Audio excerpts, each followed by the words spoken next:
Hello అండి, నా పేరు డాక్టర్ స్ఫూర్తి, fertility consultant, 49 hospital, Kukatpally branch.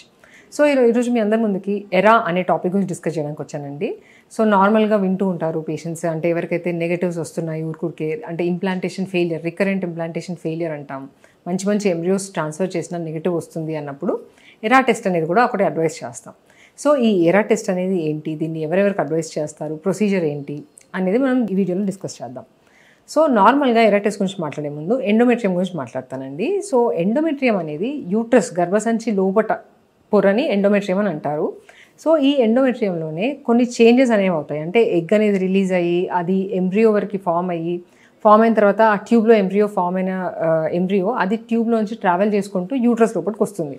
So అలా ఒక 5th 6th డే కల్లా యూట్రస్ లోపలికి వచ్చి అది ఆ లైనింగ్కి, ఎండోమెట్రియంకి స్టిక్ అయినప్పుడు ఆ స్టిక్ అయ్యే ప్రాసెస్, అంటే ఆ స్టిక్ అయ్యి లోపలికి పెనట్రేట్ అయ్యి ప్రెగ్నెన్సీ పాజిటివ్ వస్తుందన్నమాట. సో ఈ ప్రాసెస్ అంతా ఇంప్లాంటేషన్ అని అంటాం. సో ఈ ఎండోమెట్రియం ఏంటంటే అదొక చాలా యునీక్ థింగ్ అండి మన బాడీలో.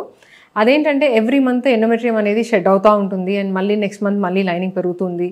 కరెక్ట్ ఎగ్ రిలీజ్ అయ్యి అది వచ్చే టైంకి ఎండోమెట్రియంలో కొన్ని చేంజెస్ అనేవి వస్తాయి. ఆ లోపటి పొరలో కొన్ని చేంజెస్ అనేవి వచ్చి అది బేబీని యాక్సెప్ట్ చేయడానికి రెడీగా ఉంటుంది.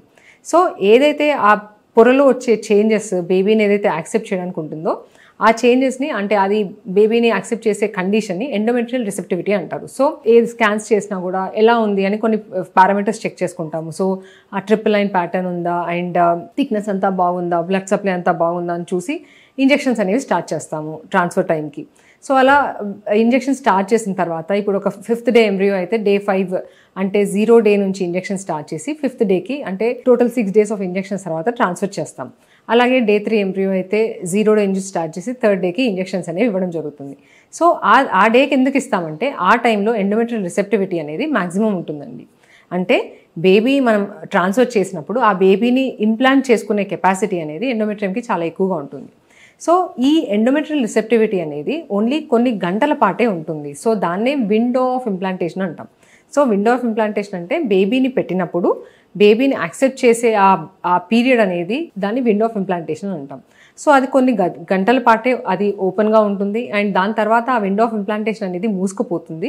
సో దాని తర్వాత ట్రాన్స్ఫర్స్ చేస్తే నెగటివ్స్ వచ్చే ఛాన్స్ ఎక్కువగా ఉంటుంది. సో ఈ విండో ఆఫ్ ఇంప్లాంటేషన్ అనేది జనరల్గా ఇందాక చెప్పినట్టు 5th డే ఆఫ్ బ్లాస్టోసిస్ట్, అంటే మనం టాబ్లెట్స్ ఇంజెక్షన్ స్టార్ట్ చేసిన తర్వాత, ప్రొజెస్ట్రాన్ సప్లిమెంట్ స్టార్ట్ చేసిన తర్వాత 5th డేకి బ్లాస్టోసిస్ట్ ట్రాన్స్ఫర్, అంటే ఇప్పుడు 0 డే తీసుకుంటే ట్రాన్స్ఫర్ చేసిన ఇంజెక్షన్ స్టార్ట్ చేసిన డేని 0 డే లాగా అనుకుంటే 0, 1, 2, 3, 4, 5 అలా ఒక 6 days ఆఫ్ ఇంజెక్షన్స్ ఇచ్చిన తర్వాత 5th డేకి ట్రాన్స్ఫర్ చేయడం జరుగుతుంది. అలాగే డే 3 ఎంబ్రియో అయితే 0, 1, 2, 3 3rd డే రోజు మనం ట్రాన్స్ఫర్ అనేది చేయడం జరుగుతుంది. అంటే 4 రోజులు ఇంజెక్షన్స్ తర్వాత ట్రాన్స్ఫర్ చేయడం జరుగుతుంది. సో ఈ విండో అనేది కొన్నిసార్లు ఏమవుతుందంటే డిస్ప్లేస్ అవ్వడం జరుగుతుంది. అంటే చాలా రేర్గా, అరౌండ్ ఒక 10 to 20% ఆఫ్ కేసెస్లో డిస్ప్లేస్డ్ విండో ఆఫ్ ఇంప్లాంటేషన్ అనేది చూస్తుంటాం. సో దాని అర్థం ఏంటంటే ఇప్పుడు నార్మల్గా ఎవరికైతే ఇందాక చెప్పినట్టు 5 daysకి కాకుండా ఒక బ్లాస్టోసిస్ట్ని తీసుకుందాం.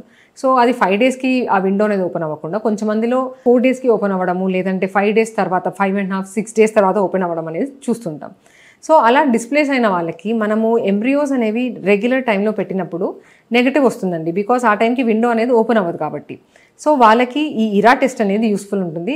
సో ఆ డిస్ప్లేస్డ్ విండో, ఆ విండో అనేది ముందుకి వెనక్కి ఏమైనా జరిగిందా అనేది చూసుకోవడానికి ఇరా టెస్ట్ అనేది యూస్ఫుల్ ఉంటుంది. సో ఈ ఎండోమెట్రియంలో చేంజెస్, అంటే కొన్ని చేంజెస్ అవుతాయి లైనింగ్ యాక్సెప్ట్ చేయడానికి.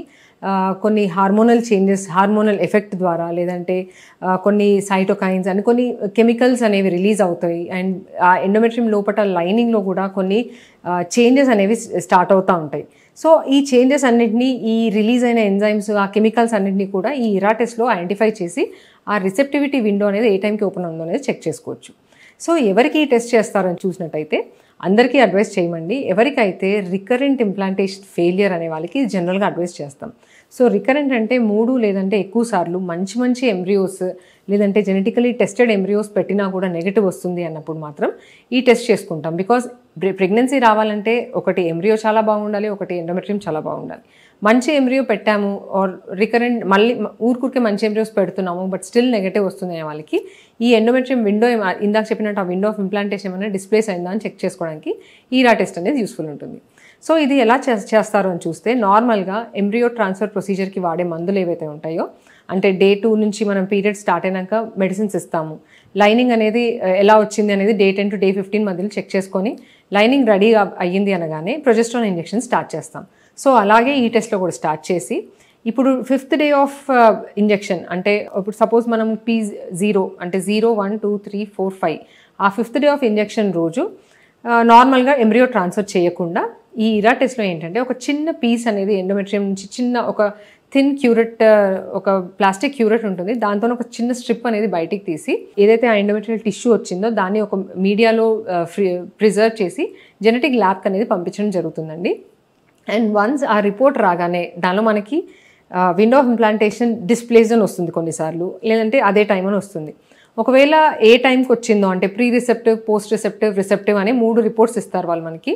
సో ఆ రిపోర్ట్స్ని బట్టి ఆ ఎంబ్రియో ట్రాన్స్ఫర్ అనేది అదే టైంకి చేయాలా లేదంటే ముందుకేమన్నా జరపాలా అంటే ఇప్పుడు బ్లాస్టోసిస్ట్ అయినా కూడా ఒక్కొక్కసారి 4.5 డేస్కి అంటే 4 డేస్కే ఇంజెక్షన్స్ ఇచ్చి 4 డేస్కే ట్రాన్స్ఫర్ చేయడం అవసరం పడుతుంది, లేదంటే కొంచెం మందికి 5th డే కాకుండా 6th డే అంటే ఒక డే ఎక్స్ట్రా ఇంజెక్షన్స్ ఇవ్వడం అనేది అవసరం పడుతుంది. సో అలా ఆ రిపోర్ట్ వచ్చిన తర్వాత మళ్ళీ నెక్స్ట్ మంత్ సేమ్ మళ్ళీ అదే ప్రాసెస్, ముందు మంత్లో ఎలాంటి ప్రాసెస్ చేశామో అదే మంత్లో చేసి అదే ప్రాసెస్ అనేది మళ్ళీ అంటే అదే మెడిసిన్స్ ఇవ్వడము అదే డోస్లో ఇవ్వడం అనేది చేసి కరెక్ట్గా మనకి ఏ రిపోర్ట్ వచ్చిందో దాన్ని బట్టి ట్రాన్స్ఫర్ అనేది ఈదర్ 1 డే ముందా లేదంటే 1 డే తర్వాతన ఆ రిపోర్ట్ని బట్టి చేస్తామండి.